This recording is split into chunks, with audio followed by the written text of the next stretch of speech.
Book buddies, आज मैं सोच रहा हूं कि हमारी जो गुफ्तगू है उसका आगाज किसी अलग तरीके से किया जाए। आप लोग मुझे पसंद करते हैं, मेरी वीडियोस को देखते हैं, मुझे एनकरेज करते हैं और मुझे बहुत प्यार करते हैं, लेकिन मेरे लिए ये काफी नहीं। मैं चाहता हूं कि आप पूरे तरीके से मेरे वश में आ जाए ताकि मैं आपको कंट्रोल कर सकूं। और ऐसा करने के लिए आज मैं सहारा लूंगा जादू का, बल्कि जादू का नहीं, काले जादू का।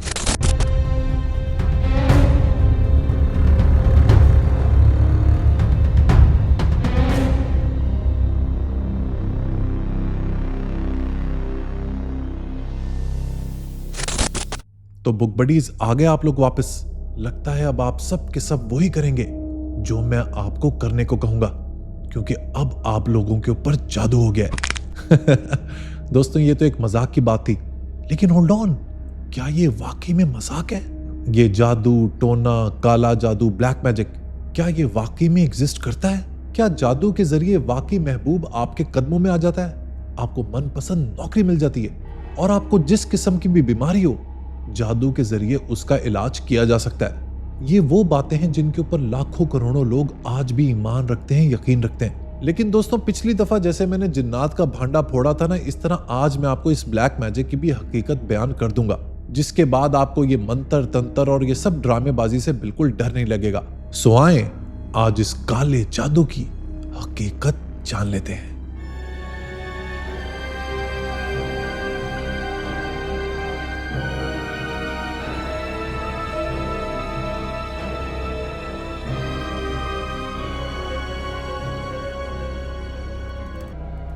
देखिए दोस्तों, इंसान को किस चीज से सबसे ज्यादा डर लगता है?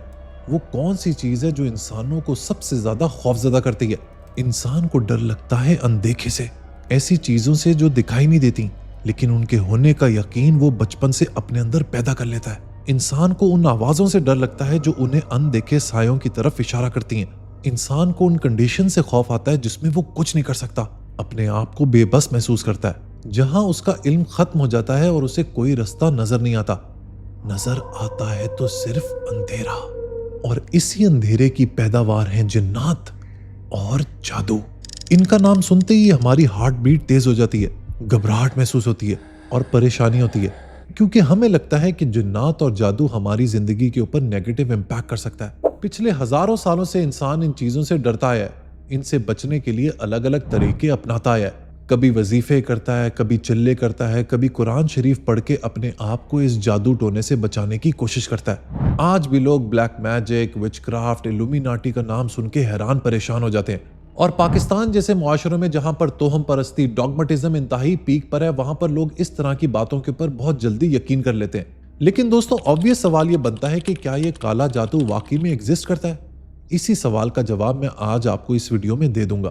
देखिए दोस्तों, आपने बचपन से टीवी के ऊपर जादू के बहुत से प्रोग्राम्स देखे होंगे, जिसमें एक जादूगर रुमाल में से कबूतर निकाल लेता है, कभी अपने हाथ में पड़े हुए सेब को गायब कर देता है। इनफैक्ट एक जमाने में दुनिया का सबसे महंगा तरीन मैजिशियन था डेविड कॉपरफील्ड, वो तो स्टैच्यू ऑफ लिबर्टी को ही गायब कर देता था।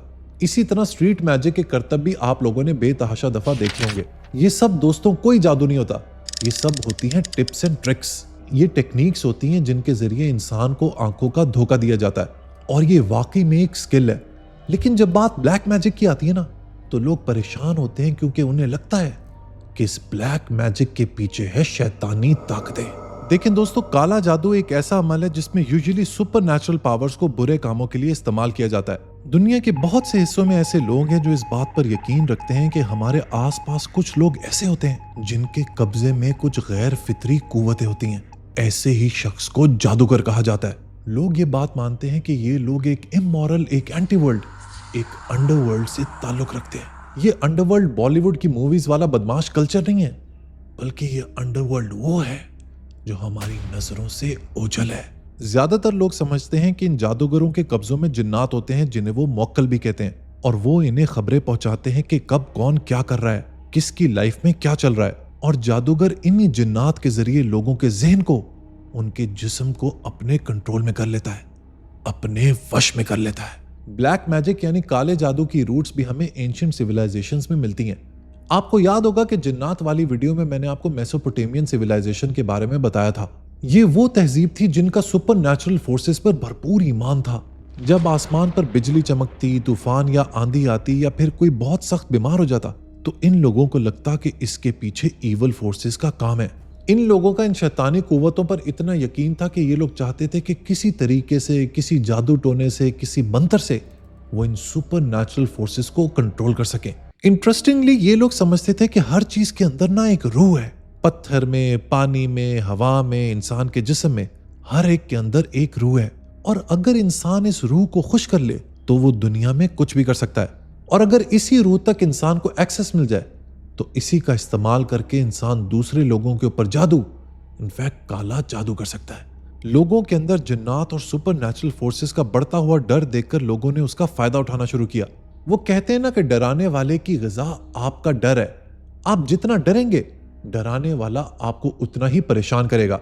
और इसी डर से मुआशरे में पैदाइश हुई एक ऐसे किरदार की जिसे हम जादूगर कहते हैं। इन लोगों ने दावा करना शुरू कर दिया कि वो जिन्नात को काबू कर सकते हैं, हर किस्म की शैतानी ताकतों को काबू करके उससे कुछ भी करवा सकते हैं। और ये जिन्नात उन्हें आसमान से खबरें लाके देते हैं।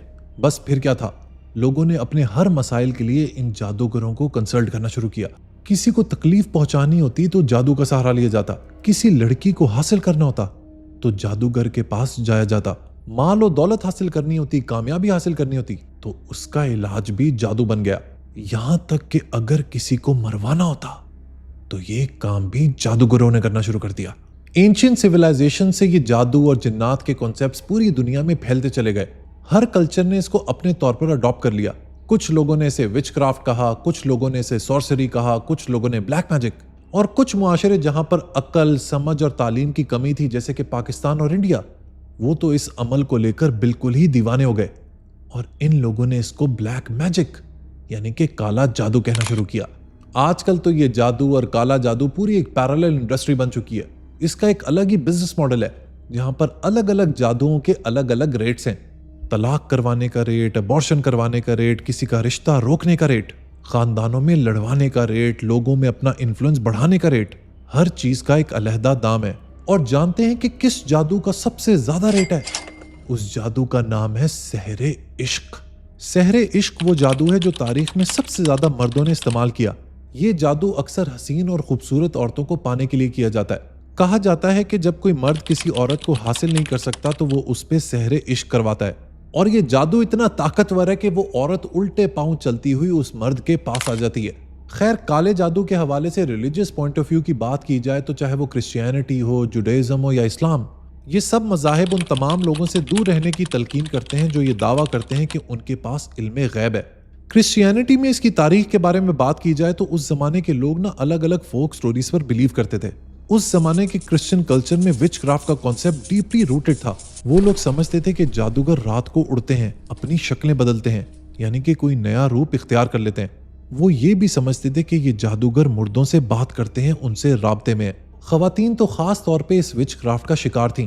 लोग ये बात समझते थे कि कुछ खवातीन इस विच क्राफ्ट में इन्वॉल्व होती हैं। उनके मुताबिक विचेस यानी चुड़ैलें कभी तो बहुत ही कोई बूढ़ी खातून होती है और कभी यही बूढ़ी खातून एक परी के रूप में आपके सामने आ जाती है। और दोस्तों, क्लर्जी यानी कि मुलायत चाहे किसी भी मजहब की हो, किसी भी रिलीजन की हो, वो लोगों के इसी डर और खौफ, इन्हीं इल्यूजन्स के ऊपर खेलती है। उस जमाने के क्रिश्चियन पादरियों ने एक्सॉर्सिज्म के ऊपर, जिन्नात के ऊपर, जादू टोने के ऊपर भरपूर यकीन रखना शुरू कर दिया। और इस यकीन के पीछे जो सबसे बड़ी ड्राइविंग फोर्स थी ना, वो थी क्रिश्चियन चर्च के इन्फ्लुएंस को बढ़ाना और लोगों की साइकोलॉजी को अपनी मुट्ठी में कर लेना। यूरोप की डार्क एजेस और उससे भी कई सदियां पहले क्रिश्चियनिटी के अंदर एक चीज हमेशा से एक्नॉलेज की गई कि इवल फोर्सेस एग्जिस्ट करती हैं। ये कॉन्सेप्ट भी उनके अंदर जुडाइज्म से आया था, क्योंकि यहूदियों का ये अकीदा था कि सैटन यानी इब्लीस कोई एक शख्स नहीं बल्कि कई मुख्तलिफ बुराई की कुव्वतें होती हैं। यानी वो इब्लीस यानी शैतान को इवल फोर्सेस कंसिडर करते हैं। इसीलिए ये जादू टोना उनमें बहुत आम था। लेकिन as a religion, as a मजहब, जुडाइज्म यानी यहूदियत ने हमेशा जादू टोने की मुखालफत ही की है ताकि लोग इन फजूल चीजों में अपना वक्त जाया ना करें। अगर कैथोलिक्स की बात की जाए तो वो वाकई काले जादू से डरते थे। वो ये बात मानते थे कि इवल फोर्सेस और ब्लैक मैजिक हमारी लाइफ में प्रॉब्लम्स क्रिएट कर सकते हैं, इसीलिए वो हमेशा इनसे दूर रहने का कहते। लेकिन मार्टिन लूथर की प्रोटेस्टेंट मूवमेंट ने कैथोलिक्स का ये जो बिलीफ सिस्टम था ना, इसकी बुनियादें हिला के रख दी थी। प्रोटेस्टेंट्स ये बात मानते थे कि ये जादू टोना, ये ब्लैक मैजिक, ये काला जादू, ये सब ड्रामेबाजी है। इन सब कॉन्सेप्ट्स को, इन सब फिनोमेना को एक्सप्लॉइट किया जाता है गरीब, मासूम और अनपढ़ लोगों को एक्सप्लॉइट करने के लिए। इस्लाम की बात की जाए तो बहुत से मुसलमान इस बात पर ईमान रखते हैं कि ये जादू टोना, ये ब्लैक मैजिक, ये काला जादू एग्जिस्ट करता है। इसीलिए बहुत से मुसलमान लोग भी इस काले जादू के ऊपर यकीन रखते हुए अपनी ख्वाहिशात को पूरा करना चाहते हैं। लेकिन कुरान हकीम में क्लियरली लिखा गया है कि ये जो ब्लैक मैजिक है, ये जादू है, ये सिर्फ इंसान की आंखों का धोखा है और ये आपको बिल्कुल भी नुकसान नहीं पहुंचा सकता। ये है जी सूरह तौहा आयत नंबर 69। और तुम भी इसे डाल दो जो तुम्हारे दाएं हाथ में है, वो उनकी बनाई हुई चीजों को निगल जाएगा। बेशक जो उन्होंने बनाया है वो तो सिर्फ जादूगरों का मकरो फरेब है और जादूगर कामयाब नहीं होता जहां भी आ जाए। और ये सुलेमान के अहदे हुकूमत में इस जादू के पीछे पड़ गए जो शयातीन पढ़ा करते थे। और सुलेमान ने कुफर न किया बल्कि शैतान काफिर हुए जो लोगों को जादू सिखाते थे। और ये तो इस जादू के पीछे भी पड़ गए थे जो बाबिल शहर में 2 फरिश्तों हारूत और मारूत पर उतारा गया था। वो लोग इन फरिश्तों से ऐसा जादू सीखते जिसके जरिए मर्द और उसकी बीवी में जुदाई डाल दें, हालांकि वो इसके जरिए किसी को अल्लाह के हुक्म के बगैर कोई नुकसान नहीं पहुंचा सकते थे। आप कुरान में जादू से मुतल्लिक जितनी भी आयात पढ़ेंगे वो आपको बार बार ये बताएंगी कि आपको जादू से डरने की कोई जरूरत नहीं। कोई भी जादूगर आपका कुछ नहीं बिगाड़ सकता। और इसीलिए ये जो जादू का लफ्ज है ना, इसका दरअसल असल मतलब है ही इल्यूजन, यानी कि आंखों का धोखा। महसूस हमें यही होता है कि एक जादूगर वाकई में चीजों को गायब कर देता है, उसके पास इल्मे गैब है, उसके पास मौक्कल है, जबकि दरअसल it is nothing more than an illusion. ये सिर्फ उसके पास एक स्किल है जिसके जरिए वो आम लोगों को बेवकूफ बनाता है। बहुत से लोग ये भी समझते हैं कि चूंकि कुरान में जादू का जिक्र है लिहाजा ये एक रियल फिनोमेना है। लेकिन इससे पहले भी मैं आपको बहुत दफा समझा चुका हूं कि कुरान शरीफ की जो जबान है ना, वो मेटाफोरिकल है, एलेगोरिकल है, तमसीली है, सिंबॉलिकल है। कुरान शरीफ सिंबलिज्म के जरिए, मेटाफर्स के जरिए आपको चीज का मतलब समझाने की कोशिश करता है। मसला सिर्फ तब बनता है जब लोग अपनी अकल का इस्तेमाल किए बगैर आउट ऑफ कॉन्टेक्स्ट चीज को समझने की कोशिश करते हैं। आज पाकिस्तान में जादू और जिन्नात पे लोगों के बिलीव्स इतने स्ट्रॉन्ग हैं कि इतनी आसानी से उन्हें खत्म नहीं किया जा सकता, क्योंकि काले जादू का बिजनेस मॉडल भी पीरी मुरीदी के बिजनेस मॉडल की तरह कई सदियों, कई हजारों साल पुराना है। अगर हिंदुइज्म को देखा जाए तो ये सबसे पुराना मजहब है और इसमें कॉन्सेप्ट है कि यूनिवर्स और यूनिवर्स में मौजूद हर चीज में एक एनर्जी है, यानी सूरज, पानी, हवा, हर चीज में डिवाइन फोर्स है, हर चीज में पावर है। और जब किसी एनर्जी को मंत्र, ध्यान और क्रिया से एक्टिवेट किया जाए तो वो रियलिटी को इफेक्ट कर सकती है। मंत्र कहते हैं वाइब्रेशंस को, ध्यान कहते हैं मेडिटेशन को और क्रिया कहते हैं रिचुअल्स को। लिहाजा हिंदूज इस बात पर यकीन रखते हैं कि किसी भी चीज की एनर्जी को रिचुअल्स परफॉर्म करके, मेडिटेट करके अट्रैक्ट किया जा सकता है और उससे फायदा भी लिया जा सकता है। हिंदुओं के जो पुराने रिलीजियस टेक्स्ट हैं या ओल्डेस्ट स्क्रिप्चर्स हैं ना, जैसे कि वेदास, इनमें अक्सर जादू का जिक्र है और इससे बचाव के कुछ मंत्र भी बताए गए हैं। मसलन शैतानी कुव्वतों से बचने का मंत्र, दुश्मन आत्माओं या इवल स्पिरिट्स को भगाने के कुछ रिचुअल्स, या फिर दुश्मन को कमजोर करने के टोटके। लोग अपने आप को प्रोटेक्ट करने के लिए अक्सर इन रिचुअल्स को परफॉर्म करते हैं या इन मंत्रों को पढ़ते रहते हैं। आहिस्ता आहिस्ता लोगों ने ये रियलाइज करना शुरू किया कि इन मंत्रों का विर्द करके उन्हें एनर्जी के साथ साथ कंट्रोल भी मिलता है। इसीलिए उन्होंने लोगों के अंदर ये बात फैलानी शुरू कर दी कि अब वो इवल फोर्सेस को कंट्रोल कर सकते हैं, उनसे जो भी काम करवाना चाहे वो करवा सकते हैं। लिहाजा ये जो काले जादू का कॉन्सेप्ट है ना, इसका हिंदुओं की पुरानी तहजीब से भी बहुत गहरा ताल्लुक है। अगर आज की बात की जाए तो जहां जहां हिंदूज आबाद है वहां बहुत बड़ी तादाद में ब्लैक मैजिक करने वाले भी मौजूद हैं, खासकर वेस्ट बंगाल और केरला में। हिंदू स्कॉलर्स का यह मानना है कि ब्लैक मैजिक बंगाल में ओरिजिनेट तो नहीं हुआ, लेकिन वहां सरवाइव जरूर कर गया। इसीलिए आज वेस्ट बंगाल में बहुत बड़े बड़े जादूगर बैठे हैं। संस्कृत जबान में इन्हें तांत्रिक कहते हैं। बंगाल और केरला दोनों रीजन्स की एंशिएंट स्पिरिचुअल हिस्ट्री है। यहाँ लोग देवी की पूजा करते थे और उनका यह बिलीव था कि उनकी जो देवी हैं, जिन्हें वो शक्ति देवी भी कहते थे, उनकी एनर्जी बहुत पावरफुल है, वो चाहें तो क्रिएशन और डिस्ट्रक्शन दोनों कर सकती हैं। बंगाल और केरला दोनों जगहों पर शक्तिइज्म यानी देवी को पूजना और तांत्रिज्म डोमिनेट करता है। इन दोनों ट्रेडिशंस में शक्ति यानी एनर्जी को बैलेंस करने के लिए डार्क और लाइट दोनों साइड्स एक्सेप्ट की गई हैं। मतलब उनके नजदीक जादू टोना बुराई नहीं है, बल्कि एक एनर्जी का डार्क फॉर्म है जो मिसयूज भी हो सकता है और उसका पॉजिटिवली भी इस्तेमाल किया जा सकता है। बंगाल की इसी तारीख की वजह से अक्सर औकात आप जब बाहर निकलते होंगे तो आपको नजर आता होगा आमिल बंगाली बाबा। बंगाल में तांत्रिकों और जादूगरों की ज्यादा तादाद मौजूद होने की वजह से आज भी इसका ब्रांड नेम बहुत ज्यादा इस्तेमाल किया जाता है। इन्हीं स्ट्रॉन्ग और बेतुके के बिलीव्स होने की वजह से आज भी लोग समझते हैं कि कोई भी मेंटल इलनेस या साइकोलॉजिकल डिसऑर्डर है उसके पीछे कहीं ना कहीं काला जादू या जिन्न और जिन्नात का काम है। मेंटल इलनेस बहुत टाइप्स की होती हैं, आपके माइंड, खाने पीने, पर्सनालिटी या मूड से रिलेटेड। और कुछ तो इतनी सिवियर होती हैं जिनमें लोगों को साइकोसिस के सिम्टम्स आते हैं, जिन्हें लोग सुपरनैचुरल कॉजेस से जोड़ देते हैं। साइकोसिस की वजह से लोगों में एबनॉर्मल थॉट्स आते हैं, रियलिटी की सेंस खत्म हो जाती है, यानी उनके आसपास क्या हो रहा है वो इस बात से बेखबर रहते हैं। उन्हें विजुअल और ऑडिटरी हेलुसिनेशंस होती हैं, उन्हें लगता है कि उनकी बॉडी को कोई कंट्रोल कर रहा है। और इन सब मेंटल हेल्थ इश्यूज के दौरान अगर किसी डॉक्टर को कंसल्ट करने की बजाय किसी जादूगर, किसी आमिल, किसी पीर बाबा के पास ले जाया जाए तो वो कहता है कि इसको जिन चमड़ गए हैं या फिर इसके ऊपर काला जादू हो गया है। और मैंने आपको बताया ना कि जो सारे इंस्टीट्यूशंस हैं, तो चाहे वो पीरी मुरीदी हो, चाहे वो जिन और जिन्नात हो या काला जादू हो, इन सब के पीछे होती है इकोनॉमिक्स, यानी कि पैसा। मासूम और अनपढ़ लोगों को बेवकूफ बनाया जाता है इन जादूगरों, इन आमलों की तरफ से, जो ये कहते हैं कि इस शख्स को जिन चिमड़ गए हैं और इतने हजार दोगे तो फिर ये जिन इसका पीछा छोड़ेगा। होती वो स्किज़ोफ्रेनिया की बीमारी है, लेकिन आमिल ये कहता है कि इसके ऊपर जिन आशिक हो गया है। होता वो एंजाइटी या बाइपोलर डिसऑर्डर है, लेकिन जादूगर कहता है कि इसको जिन चिमड़ गए हैं। होती वो विजुअल हेलुसिनेशंस है, जिसमें एक शख्स को लगता है कि उसके सामने कोई चीज है, लेकिन रियलिटी में, असलियत में वो चीज वहां मौजूद नहीं होती। ये भी एक साइकोलॉजिकल डिसऑर्डर है, लेकिन आमिल कहता है कि इस शख्स को मुअक्कल नजर आते हैं। याद रखें दोस्तों, ये ब्लैक मैजिक, ये काला जादू, ये सब एक बहुत बड़ी ड्रामेबाजी है। आपने शायद स्लीप पैरालिसिस का नाम सुना होगा, जिसमें इंसान जब यूजुअली सोकर उठता है ना, तो उसका दिमाग तो उठ जाता है, लेकिन वो अपने जिस्म को हिला ही नहीं पाता। अक्सर इस दौरान सांस तेज चलती है, चेस्ट बहुत वजनी लगती है, और कुछ लोगों को ऐसा लगता है जैसे कोई उनके ऊपर बैठ गया हो या कमरे में कोई मौजूद हो। ये हालत कुछ सेकंड्स या कभी कभी चंद मिनट तक रहती है और फिर खुद ब खुद खत्म हो जाती है। साइंस के मुताबिक इस स्टेज को रेम यानी कि रैपिड आई मूवमेंट स्टेज कहते हैं। ये वो स्टेज है जिसमें हम रात को सोते हुए ड्रीम्स देखते हैं और हमारे मसल्स टेम्पररी स्टिफ हो जाते हैं ताकि हम ड्रीम्स देखते हुए कोई मूवमेंट ना कर सकें।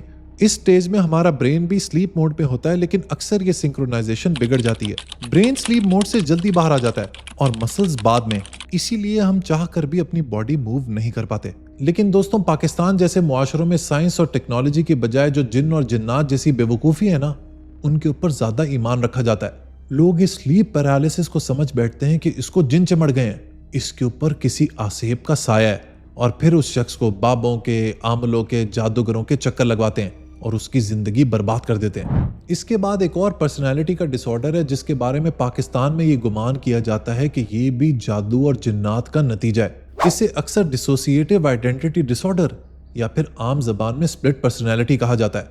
बाय द वे, इसके ऊपर पाकिस्तान में भी ड्रामे बन चुके हैं, जैसे कि इश्क ज़हे नसीब, बहरूपिया और ये दिल मेरा। डिसोसिएटिव आइडेंटिटी डिसऑर्डर दोस्तों एक ऐसी मेंटल कंडीशन है जिसमें एक ही इंसान के अंदर दो या दो से ज्यादा डिफरेंट पर्सनैलिटीज एग्जिस्ट करती हैं। इस मेंटल कंडीशन में हर पर्सनैलिटी का अपना अंदाज, अपनी आवाज, अपनी सोच और मेमोरीज होती हैं, और अक्सर एक पर्सनैलिटी दूसरी पर्सनैलिटी से बिल्कुल बेखबर होती है। मतलब जब एक इंसान के अंदर एक शख्सियत एक्टिव होती है ना, तो बाकी जो पर्सनैलिटीज उसके अंदर मौजूद होती हैं वो सो रही होती हैं, दे आर हाइबरनेटिंग। उससे एसोसिएटेड उसकी सारी मेमोरीज, उसके सारे तजुर्बे, सारे एक्सपीरियंसेस, वो सब डोमेंट होते हैं, दबे हुए होते हैं। इन पर्सनैलिटीज के नाम, एज और पसंद भी एक दूसरे से बिल्कुल डिफरेंट होते हैं, लेकिन ये सारी शख्सियात एक ही इंसान में एग्जिस्ट करती हैं। किसी में 2, किसी में 4, किसी में 6 और किसी में 100। जिस तरह मेरा नाम शाहरुख है ना, मेरी एक पर्सनैलिटी है, मेरी एक शख्सियत है, मेरा एक बातचीत करने का अंदाज है, इसी तरह मेरे अंदर एक और पर्सनैलिटी मौजूद होगी जिसका नाम शायद होगा बॉब प्रॉक्टर। वो अंग्रेजी जुबान में बात किया करेगा, उसका एक्सेंट भी बिल्कुल मुझसे मुख्तलिफ होगा, उसके चलने का अंदाज, उसकी पसंद नापसंद शाहरुख से बिल्कुल मुख्तलिफ होंगी, लेकिन फर्क सिर्फ ये है कि वो मौजूद मेरे जिस्म के अंदर ही होगा। होता उस शख्स को स्प्लिट पर्सनैलिटी डिसऑर्डर है, लेकिन लोग आम तौर पर उसे ब्लैक मैजिक या फिर जिन्नात का नतीजा कंसिडर करते हैं। पाकिस्तान में वैसे किसी ने कोई किताब नहीं पढ़नी, लेकिन दोस्तों क्या आप जानते हैं कि ये काला जादू, ये जिन जिन्नात के ऊपर जो किताबें होती हैं ना, ये सबसे ज्यादा बिकती हैं। ये देखिए, बंगाल, यूनान, मिस्र का काला जादू, चीन और बंगाल का जादू, काला जादू, माशूक आशिक के कदमों पर, मुर्दा रूहों से बातचीत, ओहो खौफ आ रहा है मुझे, काला जादू उर्फ अमलियात मोहब्बत, होए होए होए, काला इल्म ब्लैक आर्ट, आमिल बनाने वाली किताब, कवायद अमलियात और तावीज़ात। आप मार्केट में जाएं, आपको इस तरह की दर्जनों किताबें मिल जाएंगी।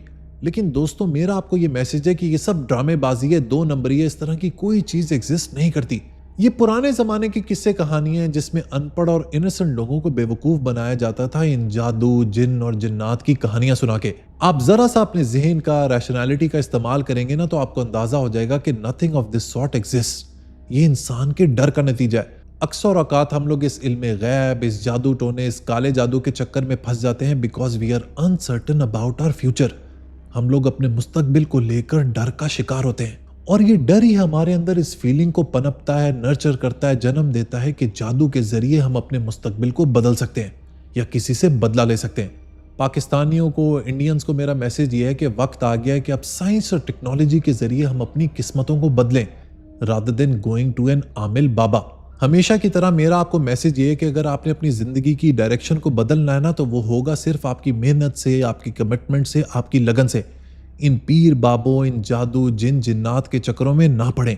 ये लोग सिर्फ आपको बेवकूफ बनाते हैं और आपसे पैसे बटोरते हैं। अगर आपने ऐसा ना किया और अभी भी आप इस जादू टोने के चक्कर में फंसे रहे, बकरे की सीरियों को जमा करते रहे, तो ये ना हो कि उम्र कट जाए और महबूब कभी भी आपके कदमों में ना आ पाए। मेरी बातों के बारे में जरूर सोचिएगा। Good bye.